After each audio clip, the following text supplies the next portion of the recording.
If you're watching this on YouTube and you have a question, comment, suggestion, or maybe you just want to find out more information about the product, you can find the link below.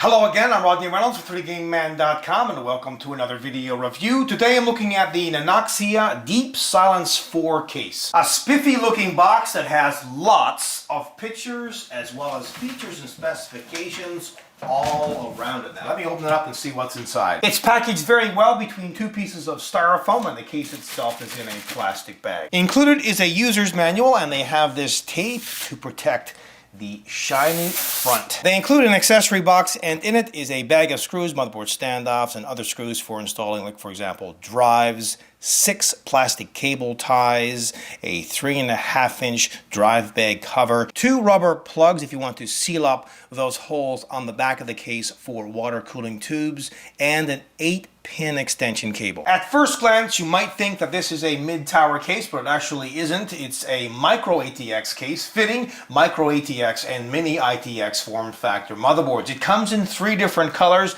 This one, the black model. They also have a gunmetal model as well as a white model. And it's mainly comprised of steel, but there are bits of plastic and acoustic dampening material. At the top, you can install an optional 120mm or 140mm fan, but it comes shipped with this cover on it. They've done that for a reason, to keep the dust out of the case. If you don't have a fan installed, there's no point in having this open. Of course, to install a fan, just remove it and then install the fan after that. At the top of the front panel are 3 USB ports. One is a USB 2 port and there are 2 USB 3 ports. The power button is in the middle and the power LED around it, and on the left are the microphone and headphone jacks. Now this front panel is all plastic and as you can see the front is very shiny. This looks fantastic, but it will attract dust and fingerprints really easily. They have a small door at the top. This reveals 2 5.25-inch drive bays. Notice the mesh drive covers. They double as dust filters as well. They come out like so just by pulling this lever on the right side, and they have the reset button here, and you can adjust the speed of the fans. 2 adjustments, and they have their logo here. And there's acoustic dampening material just on the inside of the door, and this door latches via magnets. At the front bottom, just inside of this front panel, is a 120mm intake fan, and they have ventilation holes on the left side, right side, and there's a grab point here at the bottom to remove the front panel, and that kind of doubles as another hole to let that fan intake even more air. They include a removable dust filter on the front 120mm intake fan, and actually to remove the fan itself you just need to press here and then open this up and then you can just pop it out. Now they include a 3.5-inch to 5.25-inch drive bay adapter, so you would just install a 3.5-inch drive on this. The left side panel is plain and so is the right side panel, and there's a reason for this. This is a silent case. They have acoustic dampening material on the inside of each of these panels, so if you had ventilation holes, a window, and fans, it really would defeat the purpose. At the back of the case, at the very top, they have 2 rubber grommeted holes for routing tubes and or cables through. They include a 120mm exhaust fan. Here is where the motherboard's I/O shield plate gets installed. They have 4 ventilated expansion slots, and at the bottom is where a standard ATX power supply gets installed, and they have this kind of foam on the inside here, and that's to prevent vibrations. As well, they have 4 thumb screws, 2 on each side panel. Here's a closer look at that acoustic dampening material, which is on the inside of each panel. And thankfully, it's on the entire panel. This case fits micro-ATX and mini-itx form factor motherboards. It has a humongous hole on the motherboard tray, and that's for the cooler's retention plate. And there are plenty of cable management holes, and some of them have rubber grommets on them, so you can get rid of those cables, tuck them behind the motherboard tray, and there's plenty of space behind the motherboard tray and the right side panel. There's more acoustic damping material throughout the top of the case.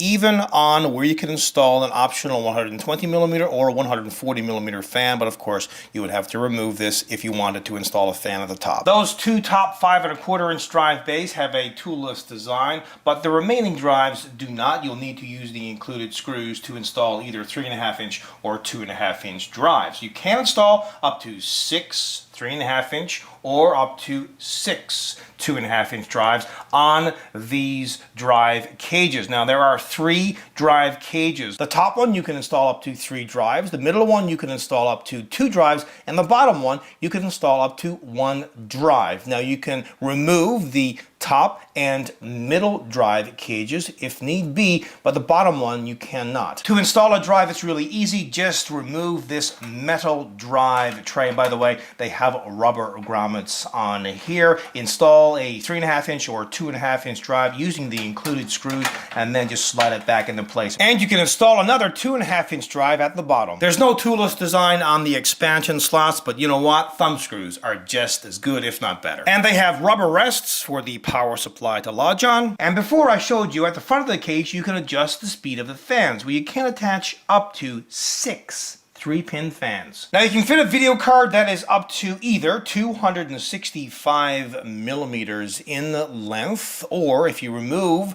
the drive cage, you can fit one that is up to 395mm in length. As for power supply, well, 270mm, and the cooler height is 160mm. Now water cooling is not a problem in this case as long as you go with 120mm options. You could probably do a 140mm radiator at the top, and do some kind of a custom loop with a 140 radiator at the top. But if you're looking at 120mm ALCs or advanced liquid coolers, you could have one at the back or at the front.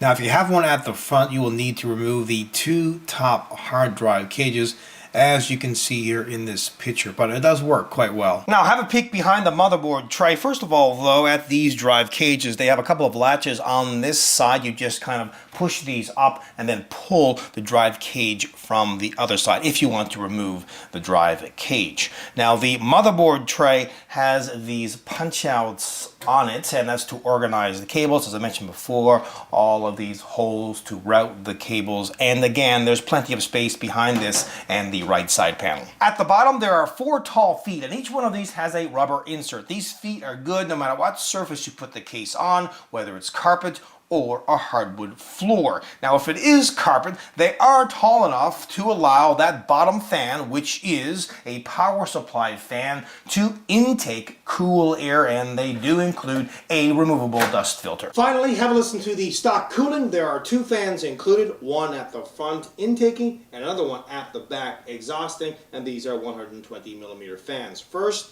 at the low speed, and now as I increase it all the way up to the high speed. I really like the overall styling on this case. The build quality is excellent, and it's jam-packed full of fantastic features. They include 2 fans. You can install another one, but I'm sure some people will be modding this case for water cooling and other goodness. Plus, you can install up to 6 3.5" drives or up to 7 2.5" drives, and that's pretty impressive for a micro-ATX case. Now, while I'm on that topic, micro-ATX. When you think about a micro-ATX case, you do not envision a case this large. Usually when you think micro-ATX, you're thinking pretty tiny. This isn't. So if you're in the market for a full-featured, full-size micro-ATX case, this just might be it. Overall, this is a kick-ass product. Until next time, take care. How do you think this product stacks up? To vote, head on over to 3dgameman.com, and while you're there, check out the pricing.